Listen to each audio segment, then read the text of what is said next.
Welcome to எக்ஸே vlogs. இன்னைக்கு என்ன video பார்த்தீங்கன்னா நம்ம எதை பற்றி பேச போகிறோம்? டீம் பற்றி இல்லைப்பா, ஐபிஎல் ஆக்ஷனை பற்றி. அது முடிஞ்ச ரொம்ப நாள் ஆச்சுல.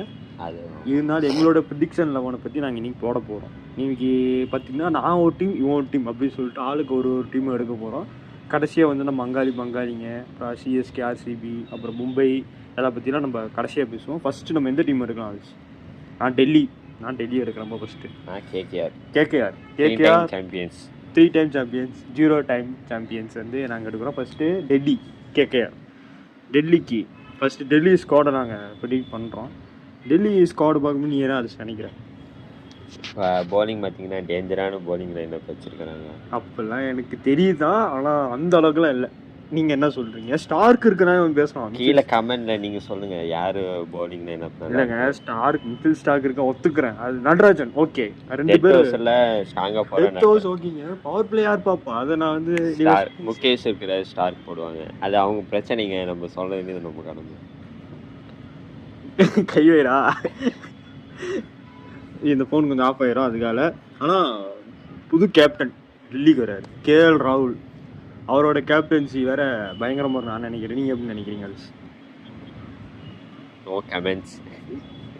ஜஸ்ட் 14 கோடி வாங்கியிருக்கிறாங்க. 14 கோடி வாங்கியிருக்காங்க. குட் பிக், நான் எதுவும் சொல்ல மாட்டேன். பார்ப்போம், எல்லாமே நம்ம எதுவும் சொல்கிறது இல்லை. சரி, ஓப்பனிங் கேஎல் ராகுல், அந்த இது ஜெயசன் மெக்கர். அவர் பேர் எனக்கு வாயில் வரல, நல்லா கீழே போகிறோம் பார்த்துக்கோங்க. கேஎல் ராகுல், ஜெயசன் மெக்கர் ஓப்பனிங். 1 டவுன் யார் வருவாள்? நான் ஹாரி புக்குன்னு சொல்கிறேன். நீங்கள் என்ன யார் சொல்கிறீங்க? ஹாரி புக் வந்து 4th தான் வருவார். நான் ஹாரி புக் 1 டவுன் ஏன்னா கரெக்டாக இருக்குன்னு நினைக்கிறேன். அப்படி இல்லைன்னா அந்த அபிஷேக் போரால் அவர் 1 டவுன் வருவார். 1 டவுன் வச்சுக்கலாம். அப்படி 2nd டவுன்னா இப்போ ஹாரி புக். இப்போ 5th டவுன் யார்? ராஜேஷ் 5th டவுன்னா யார் வருவா? நம்ம ஃபேப் டு பிளீஸ் வேறு இங்கே தான் இருக்காரு, அதை நம்ம மறந்துட்டோம். ஃபேப் டு பிளீஸ் பார்த்தீங்கன்னா ஒரு பேக்கப்பாக தான் எடுத்து வச்சுக்கோங்க. இப்போ ஜெயசன் மெக்கருக்கு இன்ஜுரி ஏதாவது ஆச்சுன்னா ஒரு வாய்ப்புகள். அதனால ஃபேப் டு பிளீஸ் நல்ல ஒரு பிளேயர் தான், பார்க்கலாம். ஒரு பேக்கப்புக்கு அப்படின்னு சொல்கிறான். நானும் அதே பேக்கப்புக்கு நானும் வச்சுக்கிறேன். அப்புறம் 5th டவுனில் வந்து சமீர் ரஷீதி, நம்ம சிஎஸ்கேல போனால் சார்னார். அவர் இந்த டைம் இல்லை. அவர் 5th டவுனில் நான் வைப்பேன். நீ யார் சொல்லுவேன்? நானும் ஃபேப்பில் இப்போ வந்து நான் 5th பிளேஸில் பார்த்தீங்கன்னா போன சீசன் நல்லா நான் இருக்கட்டும். அச்சப்பட்டு 5th டவுன் வந்தார், நிறைய மேட்ச் அடிச்சுன்னு தந்தார், அது எல்லாருக்கும் தெரியும். ஆனால் நான் தான் அச்சப்பட்டு 5th. இவன் 5th டவுனா இவன் அச்சல் பட்டேல் சொல்கிறான், நான் வந்து சமீர் ரஷீதி சொல்கிறேன். 2 பேரும் ஆப்ஷன். ஆனால் 6th டவுனில் வருது ஒரு ஃபினிஷர் ரோல் கூட அக்சல் பட்டேல் பண்ணுறதுக்கு வாய்ப்பு இருக்குல்ல. அது அதனால் நான் வந்து ஒரு ஃபினிஷர் ரோலாக நான் பார்க்குறேன். ஒரு 6th டவுனாக வைக்கலாம். 7th யார்? நீ 7th யாரை சொல்லுவேன்? ஏன்னா நிறைய பேர் இருக்கிறாங்க, நம்ம யாரை இங்கே எடுக்கிறதுனே தெரியல. நீ யாரை அது சொல்லுவேன்? அசோக் சர்மா 7th பிளேஸ் கரெக்டாக இருக்கும் நான் நினைக்கிறேன். எனக்கு அவர் நீ அப்புறம் ஆர்டர் படி பார்த்தா அந்த இவங்க பார்த்தீங்கன்னா மிடில் ஆர் தான் இவங்களை பொறுத்தவரைக்கும் ஸ்ட்ராங்காக இருக்குது. மிடில் ஆர் தூக்கிட்டிங்கன்னா அப்புறம் ஃபினிஷர் ரோல் பண்ணுறதுக்கு இவங்கள்கிட்ட ஆள் இல்லை. டிசி அந்த இடத்துல இவங்களுக்கு பார்த்தீங்கன்னா ஃபினிஷர் ரோலுக்கு பார்த்தீங்கன்னா ஆள் கிடையாது. ஏன்னா போன தடவை ரோமன் பவுல் இருந்தார், ஆனால் இந்த டைம் ஃபினிஷர் ரோலுக்கு ஆள் கிடையாது. ஆனால் அப்புறம் வேற எங்க இருந்தாரு? பஞ்சாப்ல இருந்தாரா? சாரிங்க, அது வந்து ரோமன் பவுல் அதுக்கு இந்த வருஷம் இருந்தாருன்னு நினைக்கிறேன். இல்லை சாரி, எனக்கு தெரியல. யாருக்கு கம்மான திட்டாதீங்க. சரி, ஐசோக் சர்மா நான் 7th பிளேஸ் தருவோம். அது நீங்கள் வந்து அப்புறம் 8th பிளேஸ் இவனோட favourite bowler Mitchell Starc. All time greatest of all time bowler வந்து எனக்கு பிடிச்ச மிச்சல் ஸ்டார்க் இருக்காரு. பும்ரா இருக்கிறேன்னு எனக்கு பும்ராவும் பிடிக்கும். ஆனால் என்னன்னா மிச்சல் ஸ்டார்க் லெஃப்ட் ஹேண்டர், கொஞ்சம் லெஃப்ட் ஹேண்டர் பேசறதுக்கு வந்து இவன் கொஞ்சம் முக்கியத்துவம் கொடுப்பான். அதனால லெஃப்ட் ஹேண்டர் வச்சுக்கலாம். இப்போ ஓகே, அது 8th பிளேஸ் லேட்டு போயிடுச்சு. 9th யார்? முகேஷ் தான் compulsory. Mukesh 9th. 10th Natarajan, 11th Kuldeep Yadav. Okay, squad set ஆயிடுச்சு. இம்பேக்ட் பிளேயர் ஆகுது யார் வருவா? இம்பேக்ட் பிளேயராக யார் எடுப்பாங்க? நான் வந்து மோஹித் சர்மா ஒரு பேசர் அவர் தான் வருவாருங்க. 3 ஓவர் 3 ஃபாஸ்ட் பவுலரும் போகிறீங்க, ஒரு அடி வாங்கினுச்சுன்னா நீங்கள் தாராளமாக மோஹித் சர்மா தான் போய் ஆகணும். நீங்கள் போன சீசன் நான் வச்சுக்காதீங்க. போன சீசன் அடி வாங்கினாரு, அதெல்லாம் மறந்துடுங்க. இப்போ கம்ப்ளீட் இப்போ வராரு, எக்ஸ்பீரியன்ஸ் பேசும், அதனால கூட சொல்லலாம். ஓகே, நம்ம வந்து கருண் நாயக் கூட இருக்கிற ஒரு பேட்டிங்க்கு வச்சுக்கலாம். ஏன்னா ஸ்டம்ப்ஸ் எடுக்க முடியாது, ஏன்னா ஃபாரின் ஸ்லாட் வந்து 4 முடிஞ்சிருச்சு, அதனால ஸ்டம்ப்ஸ் எடுக்க முடியாது.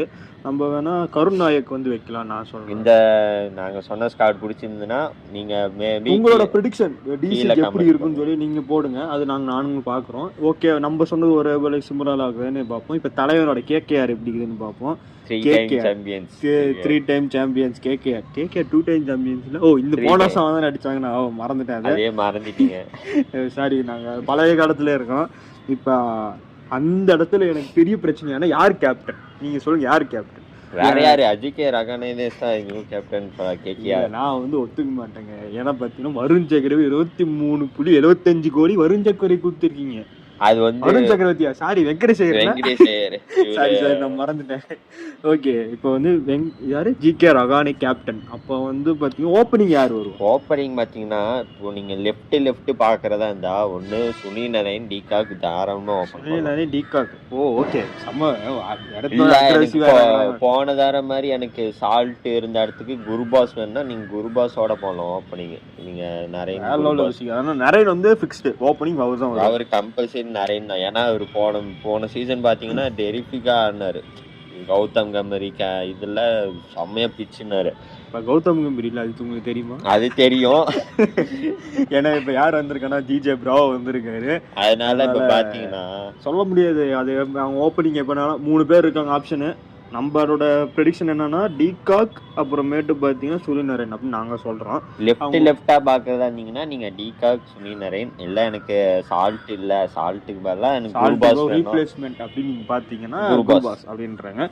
சரி, 1 டவுன் வருவோம். 1 டவுன் யாராது? ரகானே, அஜிகே ரகானே. ஜிகே ரகானே கேப்டன்சி பண்ணா 1 டவுன்ல தான் வருவாரு. இப்ப ஆனா வெங்கடேஷ் 1 டவுன்லனால ஆடிட்டு இருக்காரு. நீங்க அது பாத்தீங்கன்னா இப்ப நான் என்ன சொல்றேன்னா, இப்ப தொடர்ந்து 2 லெஃப்ட் ஹேண்டர் ஓப்பனிங் ஆடும்போது நீங்க மேபி நீங்க ரைட் ஹேண்டர் தான் அனுப்பணும், இன்னொரு லெஃப்ட் ஹேண்டர் நீங்க அனுப்ப முடியாது. அப்படி பார்க்கும்போது ஓகே தான். பட் ஆனா பாத்தீங்கன்னா 50% டிகாக்கு தான் வாய்ப்பு நிறைய இருக்கு. ஓப்பனிங் வந்தா நீங்க இன்னொரு லெஃப்ட் ஹேண்டர் அனுப்பீங்களா? நான் வந்து இறக்க மாட்டேன், ஜிகே ரகானே தான். சரி, ஓகே, 1 டவுன் ஜிகே ரகானே, செகண்ட் 1 டவுன் வெங்கடேஷ் வச்சுக்கலாம். இப்போ 4 ஸ்லாட் ஓகே. 5வது ஸ்லாட் யாரு? மனிஷ் பாண்டியா இருக்காரு. மனிஷ் பாண்டி வந்து நீங்க இம்பாக்ட் பிளேயரா வச்சுக்கோங்க, இம்பாக்ட் பிளேயரா வச்சுக்கலாம். சரி, ஓகே. ரக்மன் சிங் போன வருஷம் நல்லா பண்ணார், அவ்வளோ டீசெண்டாக பண்ணார், பர்ஃபார்மன்ஸ் நல்லா டீசெண்டாக இருந்துச்சு. அவர் 5வது இடத்த நான் வைப்பேன். நீங்கள் என்ன சொல்லுவீங்க? எனக்கு ஓகே தான். அவர் இப்போ ஆல்ரெடி பார்த்தீங்கன்னா 2 ஃபாரின் ஸ்லாட் போயிடுச்சு. ஏன் ஓப்பனிங்ல 2 ஃபாரின் ஸ்லாட், ஓப்பனிங்லேயே அவங்களுக்கு இது போயிடுச்சு. 2 ஃபாரின் ஸ்லாட் போயிடுச்சு, இன்னும் 2 தான் இருக்கு. இப்போ வந்து 5வது வச்சுன்னா 6வது நாள் ஆண்ட்ரல் ரசல் நான் கொண்டு வருவேன். நீங்கள் யாரு? 6வது தான் நான் ரிங்கு சிங் கொண்டு வருவேங்க. ரிங்கு சிங் ஓகே, ரிங்கு சிங் ஓகே தான். 6வது ரிங்கு சிங். இப்போ 7வது பாருங்க, இப்போ பேட்டிங் 7 வரைக்கும் பயங்கரமா இருக்குங்க. உங்களுக்கு ஒரு தரமான பேட்டிங். ஆனா போன தரமாய் கேட்டீங்கன்னா ஓகே, நம்ம 7வது ஆண்ட்ராய்டு ரசல் வச்சுப்போம். 8வது யாராவது சொல்லுவீங்க? ஏன்டா பார்த்தீங்கன்னா bowling சைடு தான் நீங்க bowling சைடு ஆண்ட்ராய்டு நோக்கியாலாம் இருக்கு. நாங்கள் கொஞ்சம் இன்ட்ரெஸ்டிங்காக இருக்கு. ஆண்ட்ராய்டு நோக்கியா எப்படி கேகேஆர் வந்து அந்த கேகேஆர் கிரவுண்டில் எப்படி பண்ண போகுது. ஏன்னா எனக்கு கிரவுண்டே சின்னது, அந்த இடத்துல பேஸ் வேறு ஒரு நல்ல ஹெவியாக போடுவார். எனக்கு கொஞ்சம் இதாக தான் இருந்துச்சு. அதெல்லாம் நான் இருக்கட்டும். போன தடவை என் தலைமை அடி வாங்கினா, இந்த தடவை நாக்கி அடி வாங்குவார். உன் தலைமை யாரு? மிச்சல் ஸ்டார்க்கு சரி, okay okay okay. Umar Malik இருக்காரு, அதையும் நீங்க ஞாபகம் வச்சுக்கணும். 2 பேசர்ஸ் இருக்காங்க, 150 கிட்ட போறாங்க. இருக்காரு அவர் மறந்துறாரு. நிதிஷ் அவரு ஓகே. இப்ப நல்லா டெஸ்ட் மேட்சும் நல்லா பண்றாரு. நிதிஷ் ராணா ஓகே. அவர் இப்ப இந்த டெஸ்ட் மேட்ச் நல்லா பெர்ஃபார்மன்ஸ் பண்ணிருக்காரு. 7 வரைக்கும் சொல்றேன்னு நினைக்கிறேன். 8வது இடத்துக்கு யார்? 8வது இடத்துல இல்ல, 8வது இடத்துல இவரே போடலாம். அசித் ராணா ஓரளவுக்கு டீசெண்டா பேட்டிங் ஆடுறாரு. இப்ப பார்த்தோம் டெஸ்ட் மேட்ச் கூட ஆடிட்டு இருக்காரு. 9வது இடத்துல ஆண்ட்ராய்டு நாக்கியா. ஆண்ட்ராய்டு ஓகே, நான் வைக்கிறேன். நீங்க யாரை வைக்கிறீங்க? 9வது இடத்துல நீங்க நாக்கியா வைக்கிறீங்க. Okay, good. நான் சொல்லுவேன் அவர் ஃபாரின் பிளேயர், நான் அடிப்பாரு. சரி, ஓகே, நானும் நாக்கியா. ஜான்சன் வேற இருக்கிறாரு. ஜான்சன் பாத்தீங்கன்னா மிச்சல் ஸ்டார்க் ரிலீஸ் பண்ணி தான் எடுத்தாரு. ஏன்னா இவரும் ஒரு லெஃப்ட் ஹேண்ட் பாஸ் சொல்லலாம். ஏன்னா இப்போ ஆண்ட்ராய்டு நோக்கியும் நல்லா போடுவாரு, ஓவரால் டீசெண்டா போடுவாரு. ஃபென்சன் ஜான்சன் பாத்தீங்கன்னா பிபிஎல்ல சூப்பரா பண்ணிட்டு இருக்காரு. அதனால அவருக்கு போக வாய்ப்புகள் இருக்கு. இப்போ 8வது இடம் அசித் ராணா, 9வது இடம் சரி 9வது இடம் யாரும் வச்சுக்கலாம். நீங்க வச்சுக்கோங்க. நார்க்கியா இல்லைன்னா ஃபென்சன் ஜான்சன். 10வது இடம் வந்து பாத்தீங்கன்னா கண்டிப்பா டெஃபினட்டா வருண் சக்கரவர்த்தி அந்த இடத்துல ஃபில் பண்ணிடுறாரு. 9வது இடம் இன்னும் அந்த ஒரு இடம், அந்த 9வது இடம் யார் வருவா? எங்களுக்கே கொஞ்சம் குழப்பமா தான் இருக்கு. நீ யார் நினைக்கிறீங்க? ஏன்னா வைபவ் வகாரா அவர் விட்டுட்ட பாருங்க. வைபவ் வகாரா அவர் ஒரு டீசெண்டான ஒரு ஃபேஸ் போடக்கூடியவர் தான். அவர் கண்டிப்பாக பிளேயிங் லெவலில் இருப்பான்னு நான் நினைக்கிறேன். அப்புறம் இம்பாக்ட் பிளேயராக பார்த்தீங்கன்னா மனிஷ் பாண்டே கம்பல்சரி. ஒரு பேட்டிங்கில் உங்களுக்கு ஏதோ ஒரு ப்ராப்ளம் இருந்துச்சுன்னா கண்டிப்பாக போன தடவை பார்த்துருப்பீங்க. மனிஷ் பாண்டே வந்தார், டீசெண்டாக அடிச்சு தந்தார் ஒரு மேட்ச். ஒரு நல்ல யங்ஸ்டர்ஸ் நிறைய பேர் இருக்கிறாங்க. அதனால பார்த்தீங்கன்னா மனிஷ் பாண்டே ஒரு ஆப்ஷன் வச்சுப்பாங்க பேட்டிங்க்கு. அப்படி இல்லைன்னா ஏதாச்சும் ஒரு பவுலர் யாராச்சும் இறக்கலாம். இமார் மாலிக் இருக்கிறாரு, பவுலிங் ஏதாவது அடி வாங்கினா கூட இமார் மாலிக் அந்த மாதிரி போகலாம். ஓரளவுக்கு டீசெண்டான ஒரு ஸ்குவாட் தான். நான் நீங்கள் என்ன சொல்கிறீங்க? நான் 5க்கு வந்து பார்த்தீங்கன்னா 3 தருவேன் கேகேஆர். 5க்கு 3 தரோம். டெல்லிக்கு நீங்கள் சொல்லவே இல்லையே. 5க்கு நீங்கள் எவ்வளோ தருவீங்க டெல்லிக்கு? தருவேன். பார்த்தீங்களா, ஸ்டாக் இருக்கனால பெரிய சொன்னேன். நான் வந்து டெல்லிக்கு வந்து பார்த்தீங்கன்னா 3.5, கேகேஆருக்கு ஒரு 3 தருவேன். 5க்கு ரெண்டுமே 5க்கு தான் நான் சொல்கிறேன். நான் 5 கேகேஆருக்கு பார்த்தீங்கன்னா நான் 5க்கு 3 தருவேன். டெல்லியை பொறுத்த வரைக்கும் அவங்களுக்கு ஃபினிஷர் ரோல் தான் பிரச்சனையே தவிர மற்றபடி மிடிலாலும் சரி போலிங் சரி கன்னாட்டாக வச்சுருக்காங்க. அவங்களுக்கு ஒரு பிரச்சனை இல்லை. அதனால் 5க்கு 4 தாராளமாக தருவேன். டெல்லிக்கு வந்து இப்போ ஓரளவுக்கு மொட்டமாக வந்து கரெக்டாக டீம் எடுத்தனால ஓரளவுக்கு நல்லா செட் ஆயிடுச்சு. சரி, ஓகே கைஸ், நம்ம அடுத்த 2 டீமை பற்றி நம்ம பேசுறதுக்கு முன்னாடி ஷார்ட் பிரேக்.